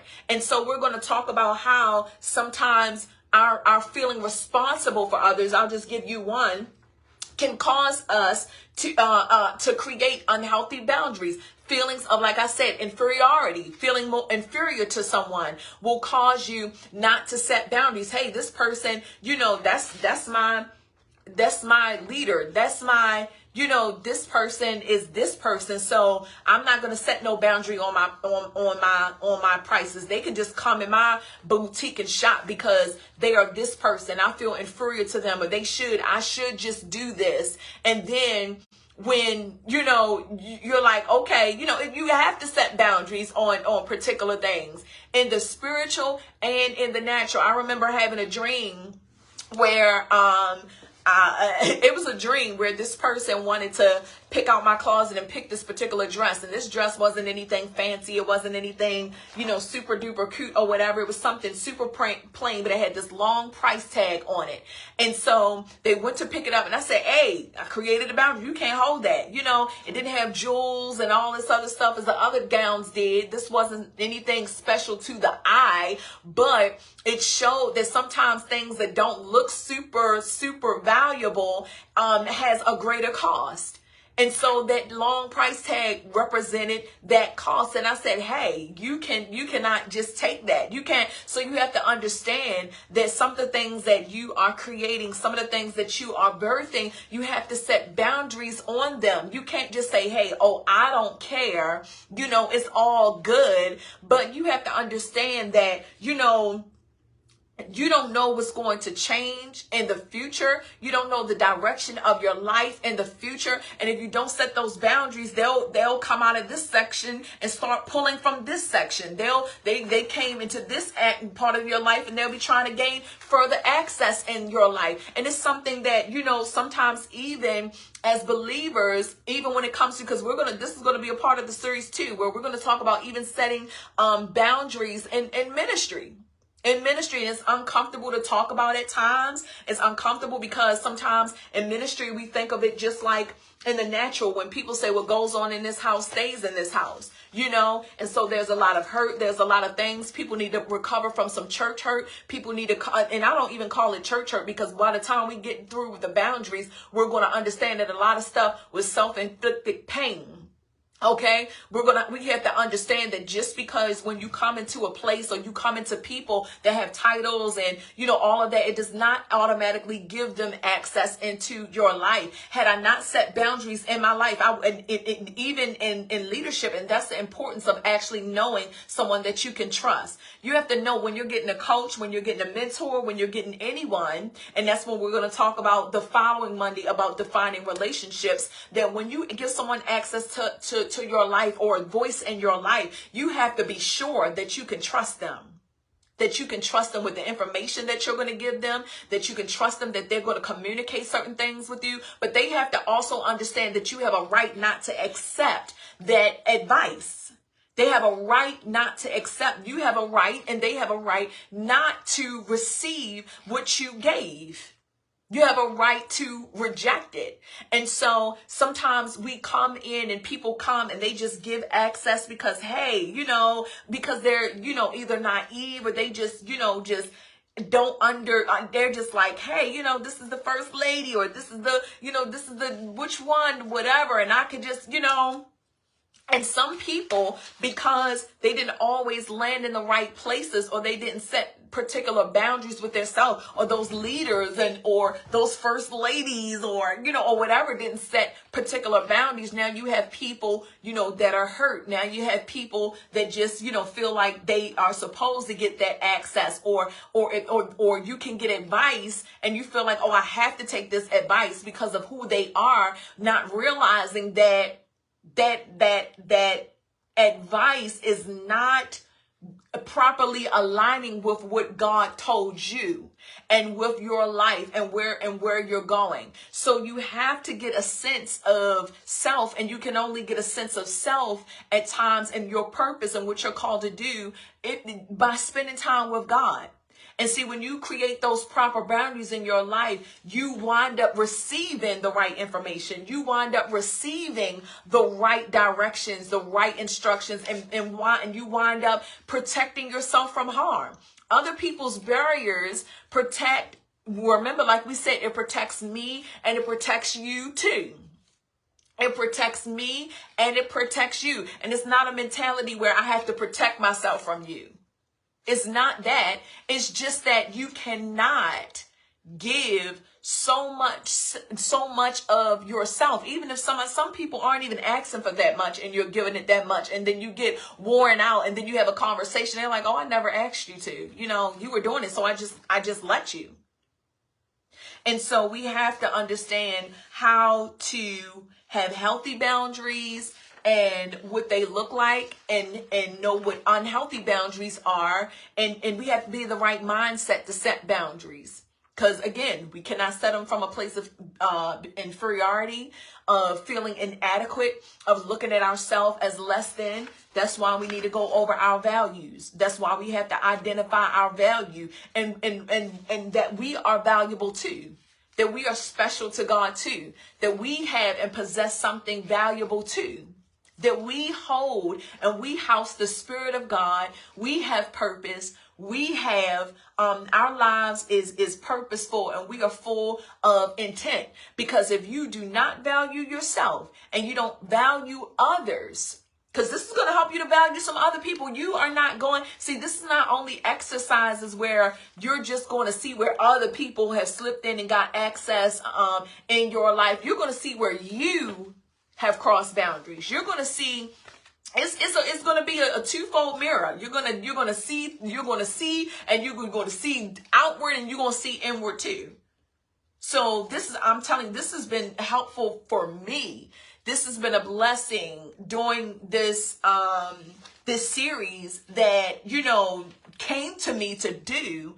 It's been a huge blessing to me. So I know that it's going to be a blessing to you. And so after we got through identifying all of that and identifying what is healthy and having the right mindset to set boundaries, and not from a place of, rejection, not from a place of, just feeling like we aren't good enough because you don't have a degree, or because you don't have a business, or why would I need to do this, or feeling entitled, and all of that. We're going to know that it's necessary. We're going to know what are the possible effects of, and feelings that may come about once you set the boundary. You might feel a little selfish. You might feel, even embarrassed for having to set a boundary. How can you feel embarrassed for having to set a boundary? Some boundaries can make you feel embarrassed. Like if you have issues with your body, that just came to mind. You're going to say, hey, I can't go to this restaurant. Like, why? You might not want to tell them, oh, because it's going to be, it's not going to be good. Your nostrils are going to be offended.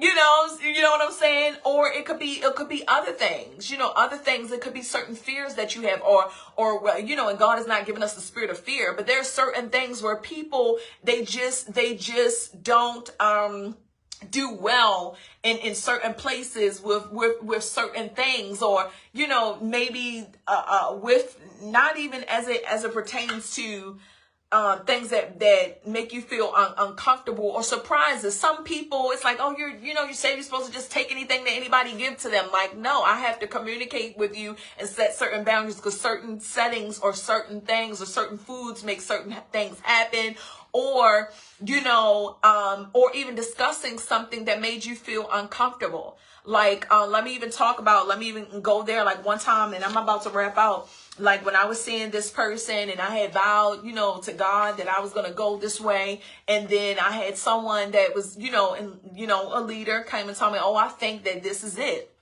I think that this is it. And so I removed a boundary that the Lord had told me to place there by not dating until he revealed it to me.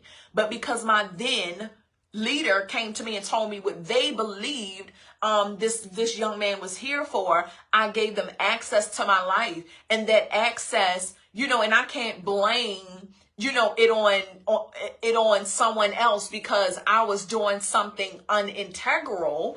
I was doing it because I didn't set the proper boundaries. Okay. And so I gave this person access to my life. We started talking. We started going to premarital counseling and all kinds of stuff, to kind of progress this, when this person was never supposed to be in my life. I listened to someone else and I didn't listen to what the Lord has spoke to me. I didn't put a boundary because I said, hey, if they say it should be good.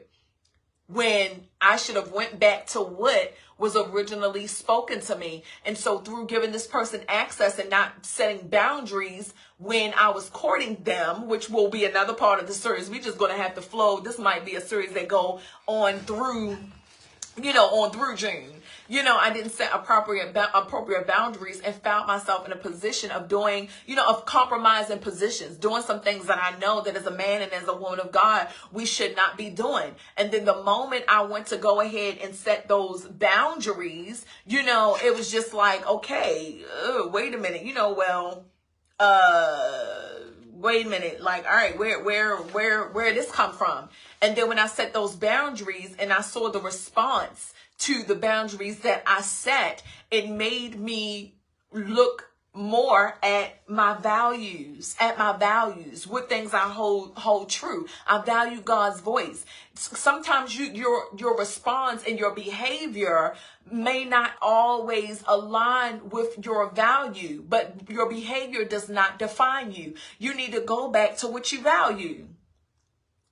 Just because something happened in your life, you cannot define yourself based upon that situation or that circumstance or that happened in your life, and let it define you. If you value marriage, if you value commitment, if you value yourself, your values stay the same. You can't control what someone else did or does that affected your life. And if you found yourself kind of slipping away and relaxing from your values, and due to really not putting a boundary on a voice, or really identifying those values in the beginning and sticking to knowing your purpose and knowing what it is that you have been told, or that that you're supposed to do, then you brush yourself up, start back over, and get into the flow.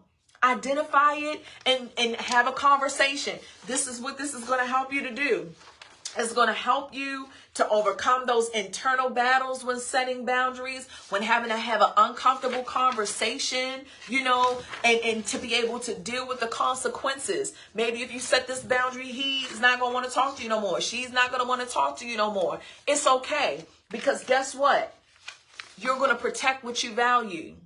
It's going to give you the strength and the willingness to say, hey, if you can't deal with this, you know what I'm saying? That's it. I put up a post on my coaching page just yesterday, I believe, called Boundaries Over Pleasure. Boundaries. So and as you notice, it's a different flow over here. As a coach, And as a faith-based coach, you're like, okay, I don't get it. What are you talking about? And so boundaries over pleasure. When we're talking about pleasure, sometimes our desire, like I said earlier, when I told you, you know, my desire to make some money, to be able to, you know, and like I said, I wasn't even looking at my full purpose, but I'm talking about money to get a sandwich, money to go to the mall, money to take the kids to do stuff, money to do something for my husband if I wanted to, and not looking at my whole purpose, but my desire to receive certain pleasures in life clouded my judgment, and I didn't set the proper boundaries. I didn't say, hey, tell me all of what this entails. Let me look at it. Let me see if I have room for it, because I was just like, okay, I'm at home. Let me see. I didn't consider what I was doing on YouTube and ministering and talking to other people and all these other things like that, or all of the details. And so your pleasure or your desire to have something or even someone can cause you not to set boundaries. And the lack of having that boundary there will actually bring you unsatisfaction, because because the pleasure is met or the desire is met, that doesn't mean that you're being fulfilled, because I was not being fulfilled doing that, you know. And even in a relationship, if you find yourself, you know, and you say, hey, I value my purity, I value the commitment that I made to God, but you find yourself, you know, in moments where you want some pleasure. Come on, you find maybe it's not just the pleasure of sexual satisfaction. It could be the pleasure or the satisfaction of being wooed, being taken out on dates, you know, and things like that. And so you're getting the pleasure. You're being wined and you're being dined and you're being taken out. And you're buying your shoes and getting your nails done, buying your new braiding hair to do your bun. But listen, you're still not satisfied, because he's still seeing other people. He's still DMing Suzette.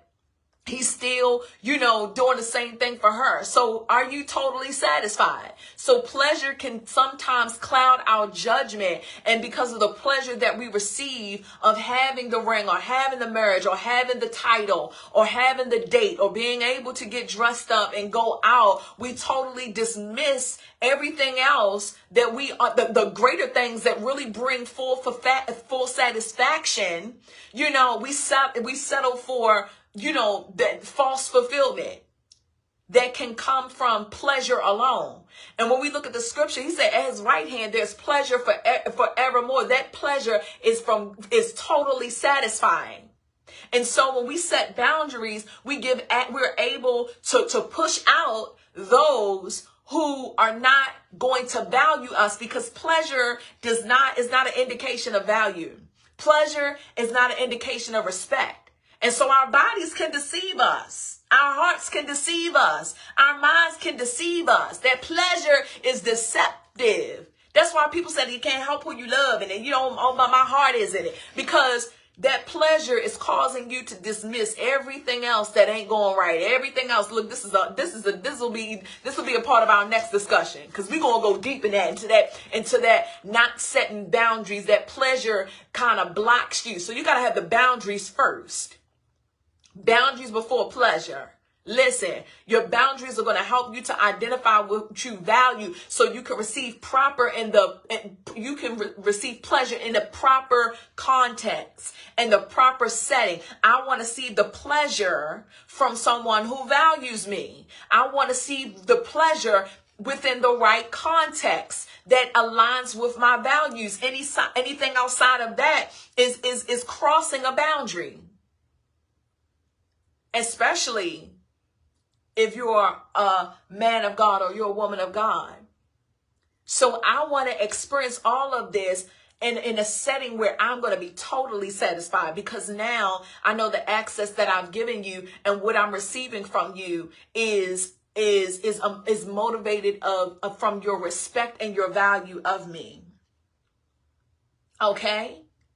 All right. And so this is what this is going to help you to do. It's going to help you to overlook all those things that you might be getting and accepting, 20 when you need 100. Okay. And you need to be able to be whole and give that whole 100. Okay. Because you yourself is whole. This is going to help you to get on your road to wholeness. Because without boundaries, there is just people pulling and taking, and you giving, or you crossing boundaries. So this is going to help you to overcome those internal boundaries. It's going to help. It's going to give you the encouragement. I'm coaching you in some of these little sections on here. Like, look, you're going to feel some kind of way, but about X, Y, and Z, you're going to probably feel feelings of this, but set the boundary anyway. Because, so I'm not just going to give you tools, and that's another purpose of doing this worksheet. Because when you just are being, when things are being brought up, and issues are being brought up, or realizations are coming, if they just come and you have no solution, you continue in that cycle. You continue in that destructive pattern. So you have to have something that actually, once it has been revealed, you need the steps. And that's what coaching is. It's not just giving you a revelation of something. It's not just making you realize something and leaving you out here to kind of do it on your own. Okay. And so this is a way to invest. This is a way to show that, you know, hey, I appreciate what you're doing. I appreciate I'm getting something out of it, and to get the full benefits of, you know, how this comes all together. I'm going to go ahead and invest in these worksheets as well. And they're only going to be this price for the month of June. It's only going to be optional for a donation in the month of June. And so if you have somebody and you know somebody that, you know, can benefit from these discussions, hey, you have somebody who's like, I didn't look at the video or whatever, but you know somebody in your life who have, you know, is having one of these, you know, is having some issues with that. If you are a counselor, if you are a coach yourself, if you have family members, you like, hey, let's come on. If you a couple, hey, let's go ahead. We need to evaluate some things. We need to set some boundaries with families. We need to, you know, do X, Y, and Z. There may be other ones that you feel may be more, you know, more beneficial, but you aren't going to know until you actually sit down and do these. And so lastly, so I can go, if you send any donation, like I said, with of $20 and over, you will receive this worksheet. It's an assessment of your life. It's called the Graph of Life worksheet. This is an actual professional coaching tool, but it is tweaked with for my coaching. It's tweaked, is a little tweak, so it's tailor-made in a way that I feel will be most beneficial to you. And so this is basically a graph of life exercise. This is an exercise where it's going to actually allow you, it has a different list of different areas in life. One of those is your health, financial, marriage, just, you know, personal, spiritual, or whatever. So it's a whole list of the main areas of one's life that need to be fulfilled in totality, just summed up. And it's faith-based, okay? And so you're going to look at each area of that life, and you're going to be able to, on a scale, be able to say, you know, really take an assessment of yourself. Look at it. Look at your whole life, where you are, not outside, but internally, and say, hey, am I dissatisfied, or am I satisfied? And so you're going to be able to rate those areas of your life. You can even jot down on the side, not on the side, at the end of you taking that assessment. Then I give you some instructions at below where you're going to literally go on the back on another piece of paper, and you're going to begin to write down, okay, why am I dissatisfied? Why? Because this pops off the question. This is going to pop off that question. And so for those of you who get this, see, this is why this is an optional one and not just in there, because this is going to be helpful, because this is dealing with the boundaries, etc. But this is actually helping you with your life and your purpose. Because once you, like I said, you put things in place, you're looking at the commitments, you're setting boundaries and this, that, and the other, you know. What are you doing with your life? Are you fulfilled, you know, in these areas? Are you fulfilled in these areas? And so the energy drainers, as you're writing down the energy drainers, you know, you're going to look at it. You can even be thinking about this. Okay, Why am I dissatisfied in this area of my life? Could it be because in this particular area I'm being drained? So this is why it's a part of this, but it's an additional one because it's going to help you in other areas outside of where we're discussing. And these are really going to help you to go forward in implementing a plan. This is going to actually help you, for those who have transitioned. Like I said, if like Lorraine, I saw that she said yes, retirement. Those who went out retirement, those who have changes in their life. This is going to help you to kind of pinpoint and organize and say, hey, sometimes things can be in like, I just feel unfulfilled. Well, why don't you feel unfulfilled? I don't know. And you might talk about a little bit of things, but then you're going to see particular areas in your life and you're going to say, hey, I feel dissatisfied here. And this is why. So it's going to help you to be intentional about what area exactly. So that is, that is really, really, really, really, really, really important when you're doing, I believe when it's a continuation of these series and things like this, to have some, we call it field work.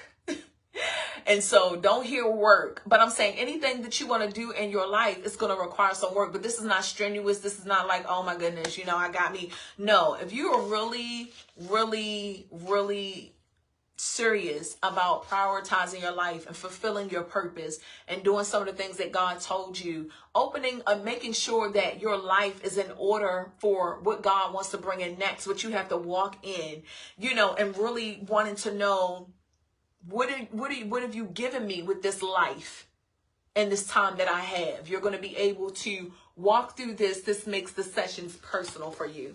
So I hope that you enjoyed this discussion of topic today on commitments. And oh my goodness, it was wonderful. Thank you all for engaging. And like I said, go ahead, get those worksheets. They're going to be a blessing to you. And also, as always, I'm still doing one-on-one sessions. You can actually go in, I have an email button here on my page where if you hit that button, it'll take you right to where you can email me and send me if you want information on the coaching. Like I said, I offer group coaching and personal one-on-one coaching. You may be looking at this and saying, yeah, I'm doing these worksheets, and it might be one after you finish it and you're like, I want to have a session with you because this brought about some things and I wrote some things, but I want some further accountability to walk through with these boundary settings. It is this particular situation. It is this particular value or struggling or, that I'm struggling with, to kind of mirror in my life. This is, or I'm thinking about transitioning. I'm no longer doing this. I'm trying to discover what it is that I can do in my life, and we can tailor make some more other field work. I actually have a worksheet also on spiritual gifts, recognizing your spiritual gifts and things like that. And that helps you because, again, like I said, coaching helps you to move forward in life. And as a faith-based coach, I help you to move forward in your natural life and your spiritual life, because we know that we are both natural and spiritual. And sometimes we need to know what those talents are, what those gifts are, so that you can further move in your ministry, so that you can further move in your businesses. So, I have various other worksheets that go on that I offer those who have constant, continuous sessions, where I'm talking about if you do a month session, like where you get one session for a month continuously. You have to invest in your life in the areas that you feel, that you value.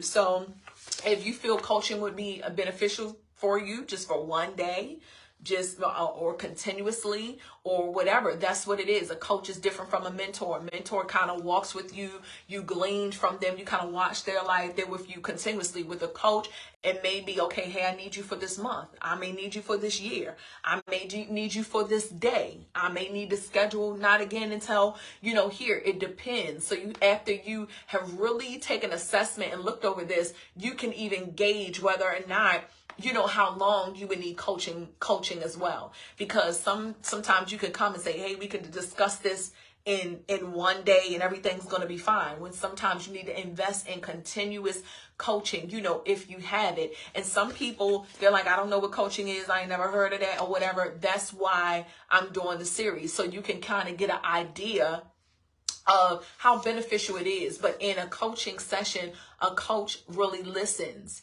Like I said, those questions bring about answers. And now I'm here to help you help you be accountable to what is in you, to what you said, to partner along with you and with God, so that while you're partnering with God, and because we have that same focus and that desire is to see you, doing, what God has called you to do, so you can be the greatest mom, greatest mother, and still pursue every passion God has placed in you. Okay. And so thank you so much for joining me today. Like I said, I'll see you again. I'll be looking out for your emails. I had a wonderful time with you all. Thanks for engaging, and I will talk to you soon.